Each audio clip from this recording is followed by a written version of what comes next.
to 4, inshallah. So always encourage your Muslim and non-Muslim friends, Christians in particular, to come to the mosque so that they will see how you worship your God. They can see total equality in the house of Islam. You sit side by side, the rich man, the poor man, the small man, the big man, the scholar, the non-scholar, whatever. You lie shoulder to shoulder in equality, proclaiming only God Almighty is the greatest. Allahu Akbar, God is the greatest. Maybe if somebody reads it in Arabic, you say this is a different thing. But you always see it written in English on the buses. God is great. In Arabic, it's Allahu Akbar. God is the greatest. So when we go to the mosque, we lie up shoulder to shoulder and we bow down before God and say, oh my God, you are the greatest of the greatest. You worship. So please, let's feel free so that if you have some questions to ask on the subjects we just discussed this evening, inshallah, people are absolutely free to come and ask their questions. Even the Muslims say, you have questions that you want to know more, ask. If we don't know, we will tell you, we'll go and look for the answer. We are still students, we are still learning. We continue to learn until the day you breathe last. That's Islam for you. You can never be satisfied with knowledge. You can never say today that I am the most knowledgeable person on earth. No. We are all students, we are still learning. So ask questions, feel free. If you have any, please. Like I said, if you have pure Islamic question you want to ask, our Sheikh is here, inshallah, you will throw more light to it. So you are covered, both sides, inshallah. That's why we are here with them. Yes.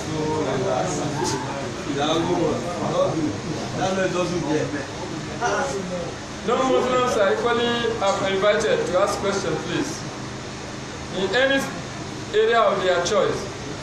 Let me give them a guide. Maybe they will say, which question we want to ask them.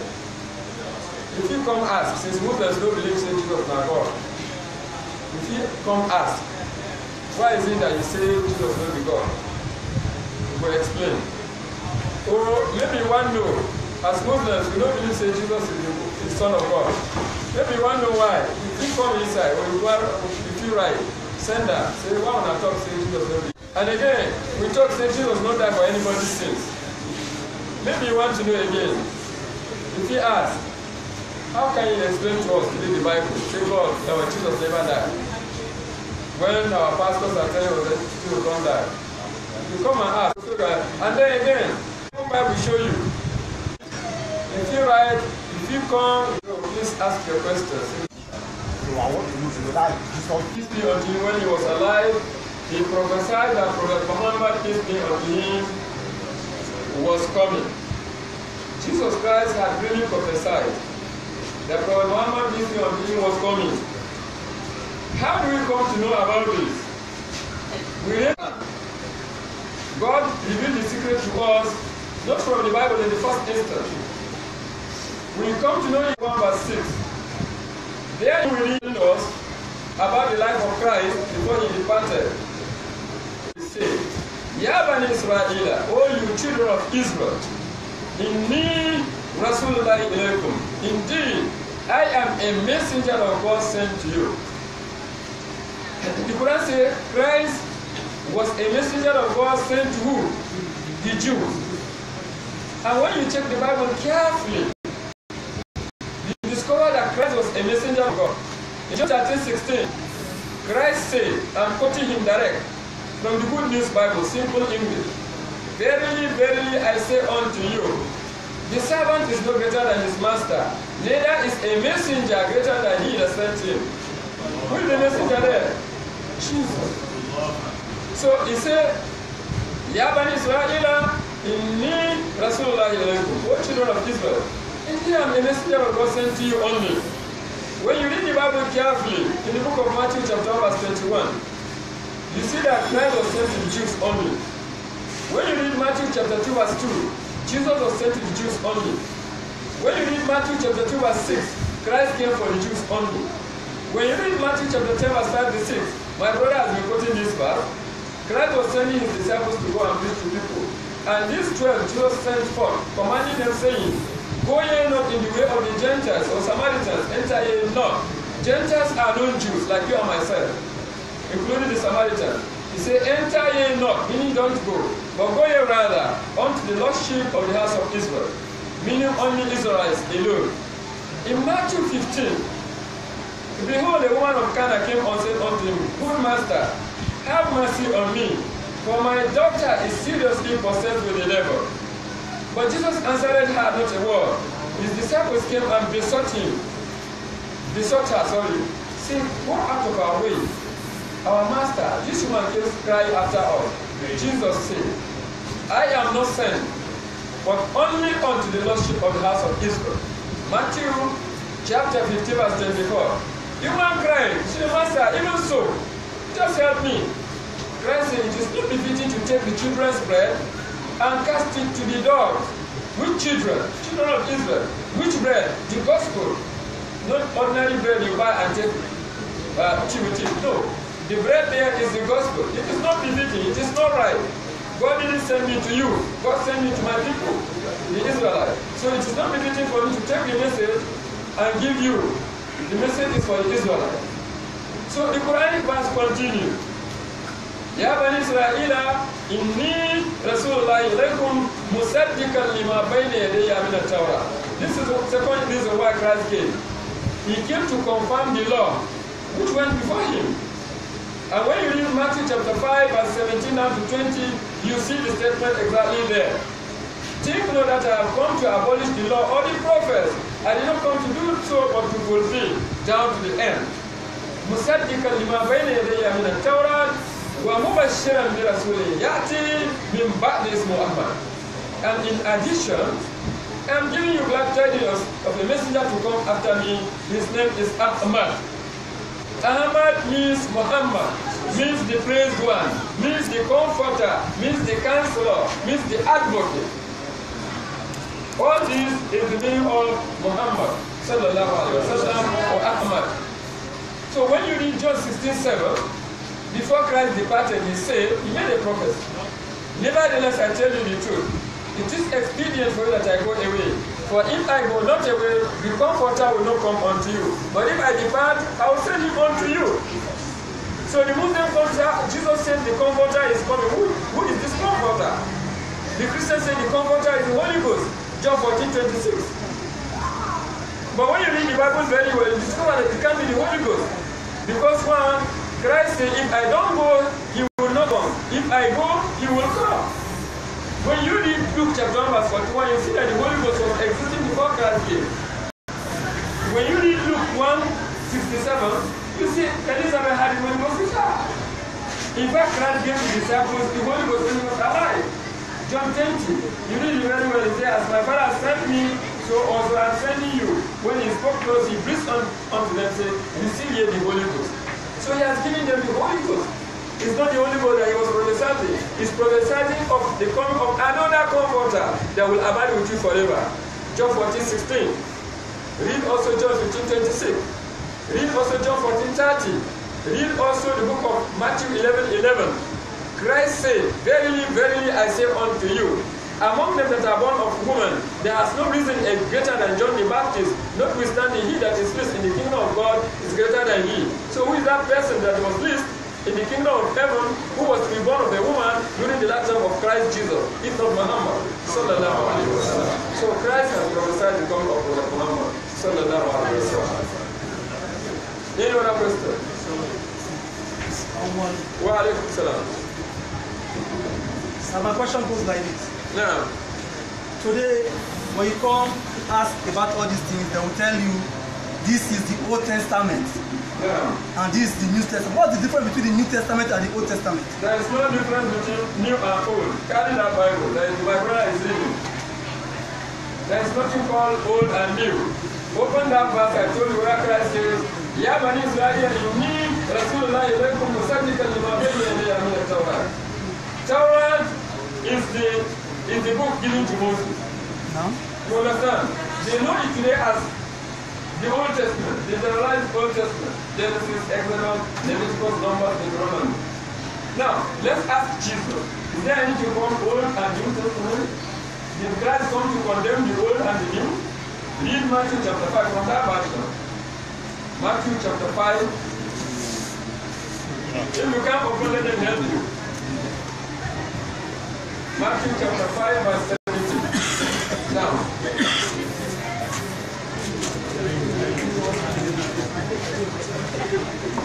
He has to start learning. Everybody, you should have a copy of the Bible in the language you understand. If it's Orobo, please buy the Bible in Orobo. If it's Shekiri, buy it. If it's in your language, please get it. You understand? Get that version of the Bible and begin to read it. Yes. So verse 5. Come to the mic and read it. So that everybody will hear you.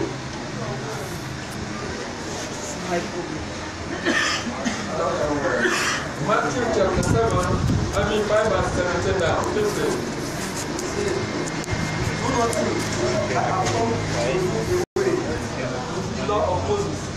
Do not think that I have come to do away with the law of Moses and the teachings of the prophets. I have not come to do away with them, but to make their teaching comes true. Remember that as long as heaven and earth last, not the last point, none the smallest details of the law will be done away with. Until? Not until? Go ahead.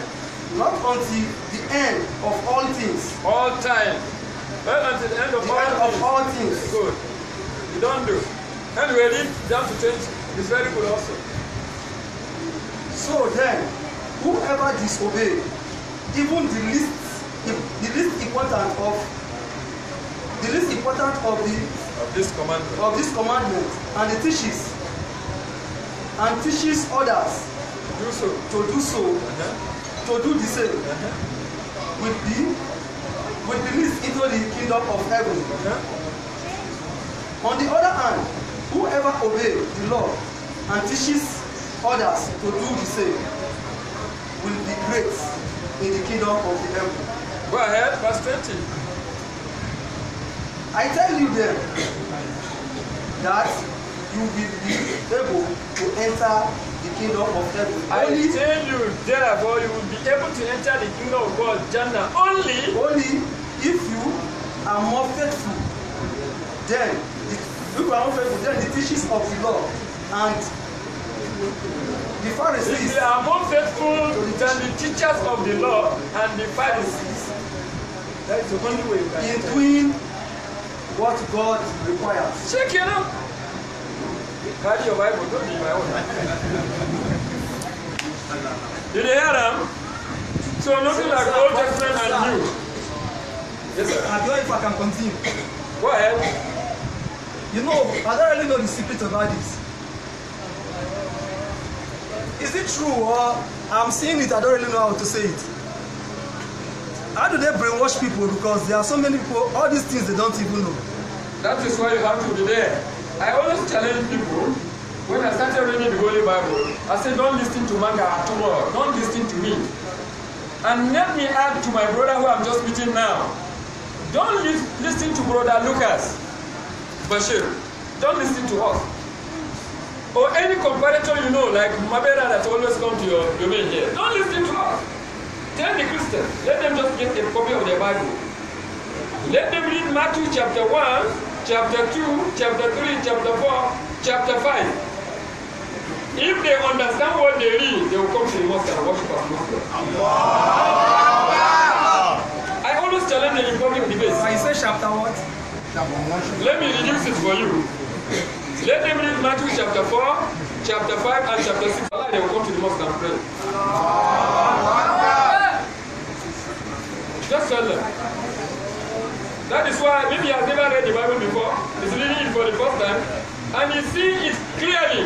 That is not what I used to hear people evangelizing, talking on it. One. This is a question. Why did they get brainwashed? Don't they read these classes? Yes, they don't.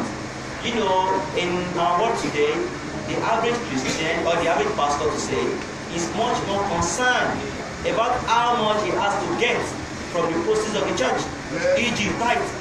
So they will not tell you those verses. What are they going to tell you?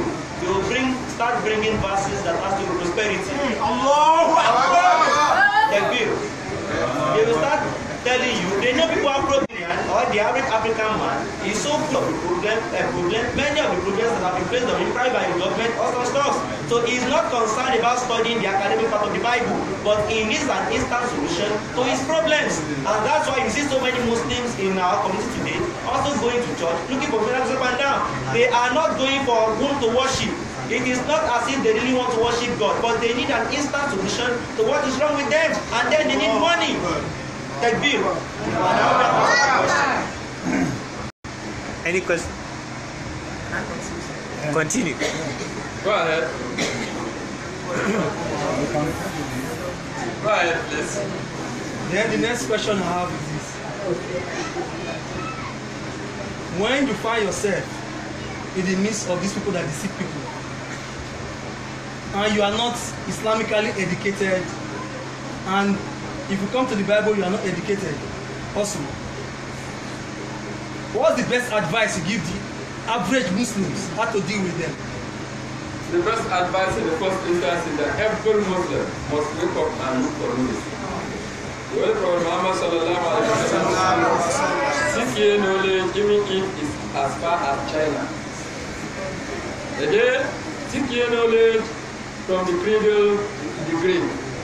That's why I told you now that we are still learning. And we continue to learn. There is no excuse in the house of Islam for somebody to remain without looking for knowledge. What I wanted, even thank you for bringing this thing. When the Salat was called, I stood out there and I noticed that there are a lot of children here. So many children, and they were rushing here to perform ablution. The first thing that came to my mind is, where is Islamia school here? That was the first thing I was thinking. So you have a responsibility. You must have an small Islamic place where you teach these children Islam.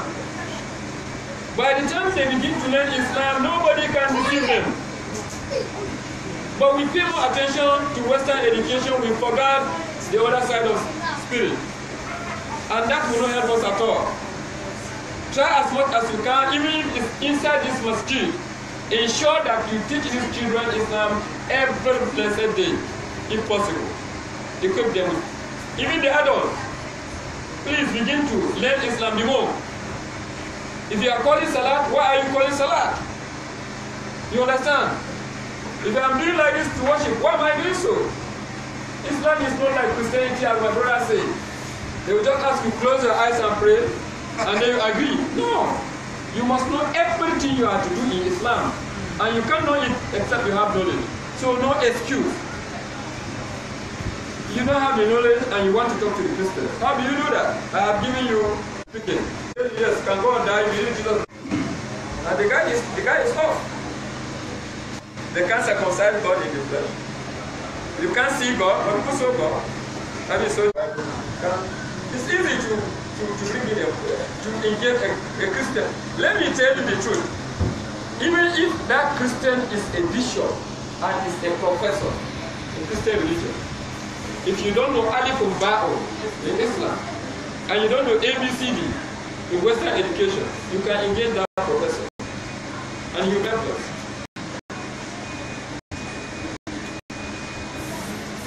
Please, Jesus God. And God can that. He'll be looking at you. Professor, who asked you to close your eyes to pray? Look like this. Because it's not there. And you didn't go there. Just come on, Lord. So no excuse. This is the hour you must do it. No excuse. When are they here? No talk tomorrow. Say, but we don't know now all this thing that the code will not get that. Just talk, use your dialect, talk to them. They will understand you. Muhammad no be God, tell them Muhammad no be God. But you don't believe say Jesus don't die for your sins, say I don't believe. Why you don't believe? It means say if I offend God, if I pray to God, God no will forgive me. I say God will forgive me. So if God can forgive me, why must he have to kill his son? Don't finish. You got back? No. Look at anything. Name don't finish that. Any question? Sir. It's like somebody said. Assalamu alaikum. Well, I don't have a question to ask. I need advice. Because really I like Islam. I was born and brought up in Islamic house. just come straight to the mic. Feel free, stand up and ask the question. I'm Abdul Ghanim by name. Yeah, Abdul Ghanim. So I'm born and brought up in Islamic house. Allah. Islam is not serious for my brother, and I don't know where. Always my friend will call me, I'll be giving an excuse. Allah. So when I call for money to come again, will be happy. So I like the Islam, I like the religion. Allah. And I want to marry to the religion, I don't know where to follow. Allah.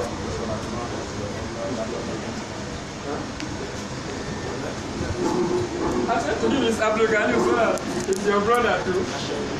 MashaAllah. So let's use the language I talk to you. Inshallah. Allah will give it for you. You have been to church, but you've always been a Muslim. I was a Christian, and I embraced Islam September 2013. That was 4 years ago. You know, in the morning when we were having debate, I made mention of something. There is something that is very sure in this world, and that is death. Death is very sure. And the moment we continue to spend a minute, we continue to spend an hour and then days, the more we live, the closer we get to our grave. Now, when we now die, so many people will regret, but there will be no excuses. Why? Because Allah subhanahu wa ta'ala, He created us. Before you were born, after you dream, what was the of that? Who have us? They will tell you I can't pray. How do you Fajr? And then I'm going to have do it love again. And then you look at them. If they send you a picture of your first 10 days in the grave, you will hate that face. Takbir. It is upon us. No matter how much educated you are, no matter how rich you are, no matter how powerful you are, the fact remains that you still remain a man. The richest man today will not eat an elephant for breakfast, then a camel for lunch. I was with two professors in Unilag about some months ago. So, when they hosted me, one of them said, when he was young, back then, that when they serve them food, they will give them meat by their left hand side. So that when they finish eating the food, he will eat the meat. He now promised himself, he said, oh Lucas, then I said if I ever become rich, I am going to eat enough meat. But when he grew up, and then he started becoming rich, became a professor, they now told him, sir, you have to be a vegetarian, you don't have to eat meat. Takbir. And he was not asking, what then is the essence? He said there was a day I said, see, give me meat, let me just die today. But he cannot eat that meat consistently. And that is how very vanity this world is. Wallahi, there is nothing that is worth dying for on this earth except for Allah's cause. Allah said, Al-Hakum Takathur Hatta Zurtum Maqabir Kalla Sawfa Ta'ala. The mutual rivalry, because we want to pile up the goodies of this world, because we want to be rich, because we want to have children, because we want to buy cars, because we want to be connected, it has diverted our attention from the most serious things until we visit the graves, and then we shall know. And then Allah says, Waji ayawma idin bi jahannam. Yawma idin yatadakkaru al-insan wa anna lahu dhikra. On that day when hell is brought near, and then man will regret. Not yakuli alaitani or down to hayati. How I wish I have done more goodies for this my future life. And then the life is going now. And then we keep spending any we want. We are not the custodian of our life. This life is not us. Allah says in Quran 6. Allah says the major reason why He has created us is just for what? For worshiping Him alone. I have not created macaron jeans, but to worship Him alone. So everyone, it is upon every one of us to learn about this religion called Islam. Islam as a religion is the only way to salvation, and anyone who seeks any religion other than Islam, it is not going to be accepted of them. According to Quran 3:19, Quran 3:85, and Quran 3:102, where Allah says, "O ye who believe, do not die except as a Muslim, submit to the will of Allah subhanahu wa ta'ala." Islam is a religion that you cannot practice based on ignorance. You cannot practice Islam based on ignorance. If you practice Islam based on ignorance, your effort is going to be congenial to someone fetch water in a basket. Takbir. Respect someone. You want to be a comparator or you want to be active in da'wah and you don't have knowledge about Islam. Like Malam said, yes, use your common sense where your common sense can reach. Because at the end of the day, if you are not careful, you are going to be chasing much more people out of Islam or taking them inside Islam. Takbir. So you have to start studying about the religion. Many people, if you were born in Islam and then you feel it is not too late for you to learn. I was in Islam 4 years ago, just 4 years ago. And alhamdulillah, I've been studying, I work, and I do so many things. I travel about 3 times a week, and yet I still have studies. So we have no excuse. If I say Allah because I was a Christian, you should know I tried now. I tried Allah. Child don't try me. They bought me for Muslim. Don't be born me when they bought me for Christian. I don't try. I try to be Muslim. Allah, you go pardon my ignorance. No, no. Takbir. No. So it's very important. We have no excuse. Wallahi, no excuse. No excuse for any one of us. The best thing we could have done is just to start studying about Islam. That intention is what matters most. Allah sees it. Allah sees the intention. Allah says He's not going to take the condition of the people except they are ready to change what is in their heart. And it is because you are about to change what is in your heart. That is why Allah has pushed you to ask such questions. And now, Shaitan is very powerful. The moment you continue to want to change, and then you see who are ready to help you change, the more Shaitan continues to tempt you more. Takbir. There are so many people, when they embrace Islam, and then there was someone, we had a lecture in Kwara State. This lady, she was a follower of Guru Maharaj in Lagos Badar Expressway, Sadhguru Maharaj. When she embraced Islam, her boyfriend went mad. And then she started and said, please, does this not have to do with Islam that I embraced? I was like, I'm a Muslim. Why is my own family member not running mad? Takbir. This is what Shaitan. Allah is about to tell you الحياة الدنيا والآخرة خير وأبقى. Wallahi, that we love this world, but the hereafter is better for us. So every one of us, it is important, not just you, my brother. It is for every one of us that we are the doers to look for this proper Islamic knowledge, study it, and live under Islam. Alhamdulillah that you love the religion of Islam. Anyone who does good, fine, we might be here. Allah says, فَأَمَّا مَنْ تَقُلَ مَوَازِينُهُ فَهُوَ فِي عِيشَةٍ رَاضِيَةٍ. It says, for those whose scale of good deeds are heavy, they are going to go in a life of satisfaction. Everywhere, even if we go 7 days a week, preaching 24 hours, 24/7, we are only doing it for ourselves, not for Allah. Allah is not in need of us. He is not in need of us. He is independent. We are the one who needs Him. And it is upon Him to guide whoever He wants to guide, but yet He will not guide anyone except one who is willing to change what is in their heart. Takbir. And I hope that answers the question.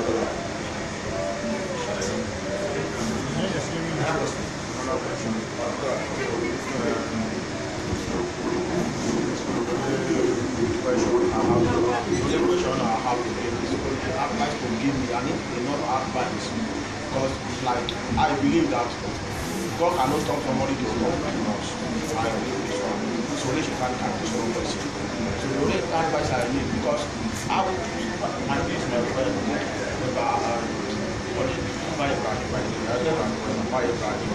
my friend we eat together sometimes.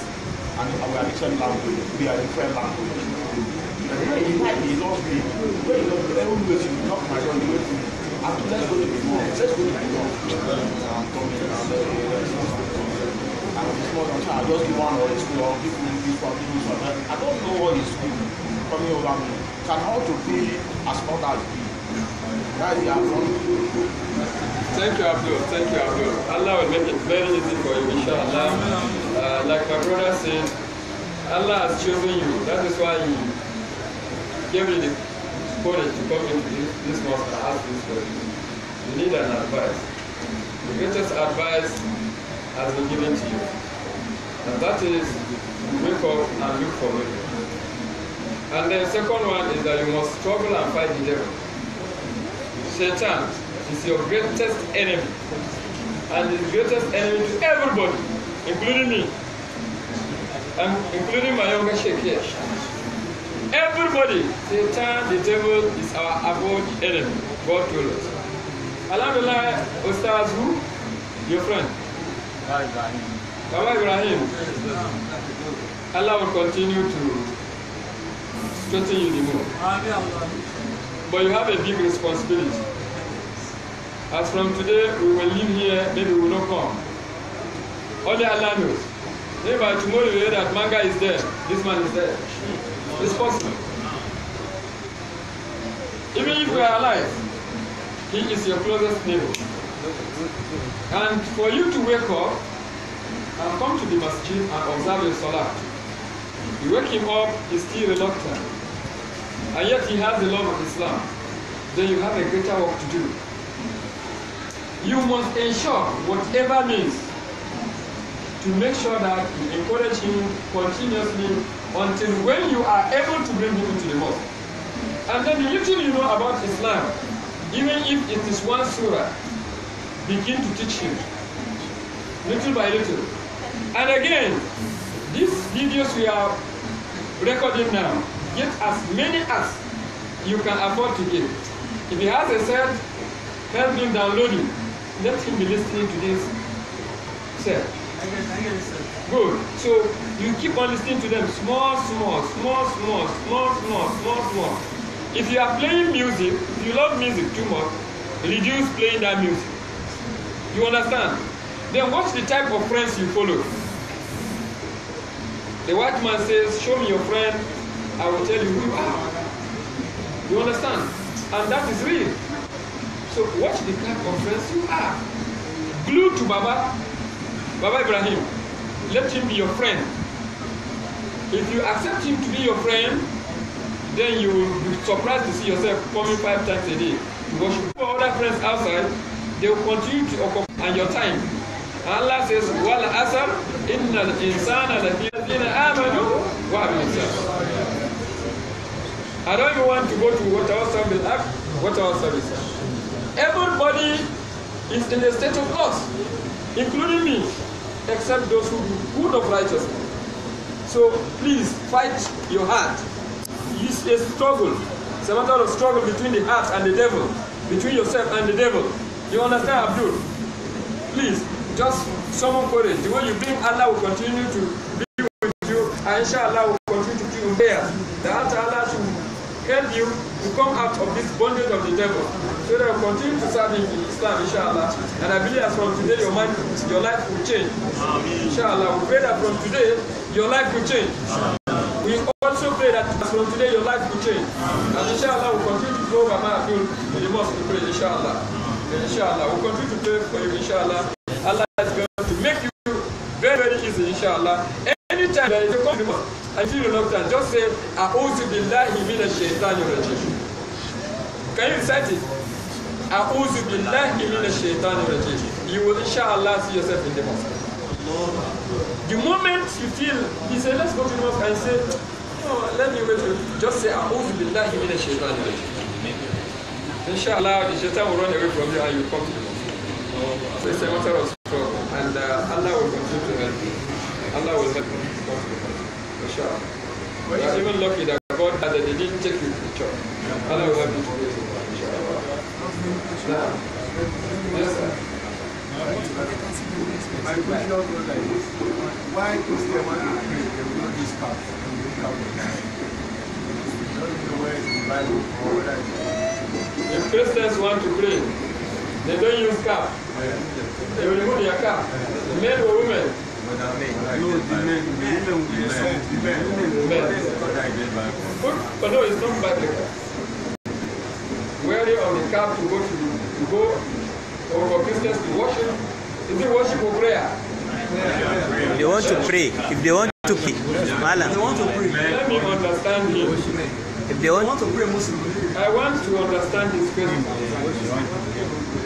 Is it when they want to worship or when they want to pray? When they want to pray. When they want to pray. ربنا آتنا في الدنيا حسنة وفي الآخرة.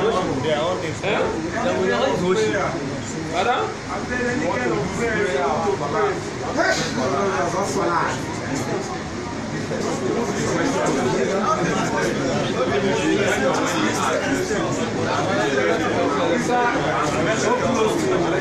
Your question is, let's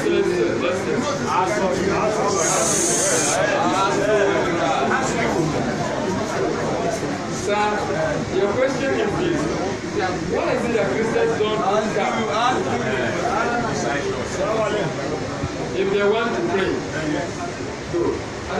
asking you, is it prayer or when they want to worship? Prayer. You know, when they want to enter church, they will remove their cap. Whether they are worship, whether they are praying, I don't know. But anytime when they want to enter church, You see, there is difference between prayer and worship. You understand? they get worship. Good. Muslims get worship. Christians don't worship. That's the truth. Christians don't worship. They don't worship. They only pray. They pray. That's all. But they don't worship. So if they are going to the church, and it's not all the Christians, it depends on the denomination that he belongs to. Some denominations have no offense if they put on their cap. Because Paul tells them not to do so. In 1 Corinthians, when you go to 1 Corinthians, chapter 9, chapter 10, chapter 11, you see the teachings there. It's either you remove your cap or you wear your cap. Paul gave them alternative. So it depends on the church. If you so wish, you put on your cap. If you don't know, if you don't want, you remove the cap. It's like hijab for a woman. Paul said they must put on hijab before they worship, they go to prayer. Not even going to prayer. Women must put on hijab 24 hours. But if they cannot do that, they should remove all the hair from their head. 1 Corinthians chapter 11. So it's not a compulsory article of faith in the Christian religion, wearing of the cap, or removing of the cap. It's only in Islam you have the do's and the don'ts. In the church they don't have such things. It's mixed up. Sure understand? So, Wallahu alam. Any other one? Brother Sirajuddin. Sirajuddin. Yeah. My first question goes there. You have about 4 questions here. When you are addressing us, I know there's no time. When you are addressing us, you make mention of when you want your children to study, you give them good knowledge, sound Islam, which we are talking about Akida. How do the parents search for good Akida when they don't know? That was my first question. Can I answer that before you go to the second? Yes, no problem, sir. How will the parents impart good Akida on their children when they don't do? In other words, they also are looking for knowledge, and they don't have the knowledge to give. So how can they give what they don't have? I say very easy. The first step is look for the person who has the knowledge. Bring him in. If we can take our children, then we can as well bring a teacher, Islamic teacher, who has sound Akida from Lagos to come and teach our children here, including ourselves. So the first step is, if you don't have what you want to give, look for the person that is going to give you, so that you give it to somebody. So since they don't have, let them look for a teacher that they can be able to shoulder his responsibility. A bachelor, for instance, who don't have a family, you understand? Who don't have too much of load on his head. The one that you can pay 18,000 naira, for instance, minimum wage. Please, if you have good Akida, please come and help our community. Employ him, even if it is 3 times a week. Wallahi, before you know it, you will have everybody in the community with excellent Akida. Inshallah. I'm sorry, sir. I don't know if I come like this. Yeah. What we say Akida? When you talk about faith, we have different type of faith in Islam. I understand. We're talking about Akida, that we arrange, that we bring the children, give them Islam. When I mean Islam, I mean when you're talking about Islam. Because today we see, in our environment today, I'm looking about our environment today, we see so many people, you see them, you call them, this is good mother. But when you have good Akida, you fed up. I understand. So that's my first question. Thank you. I understand. Then the second one. You see, when Allah Ta'ala reveals the message, the ayah of وَقُلْ جَاءَ الْحَقُّ وَزَهَقَ الْبَاطِلُ إِنَّ الْبَاطِلَ كَانَ زَهُوقًا. It is because the whole Kaaba was housed by idols. Before then, the Prophet unto him did not break the idols. Muslims were still circumambulating when they go on hajj. But when this ayah came and Mecca was conquered, the idols were destroyed.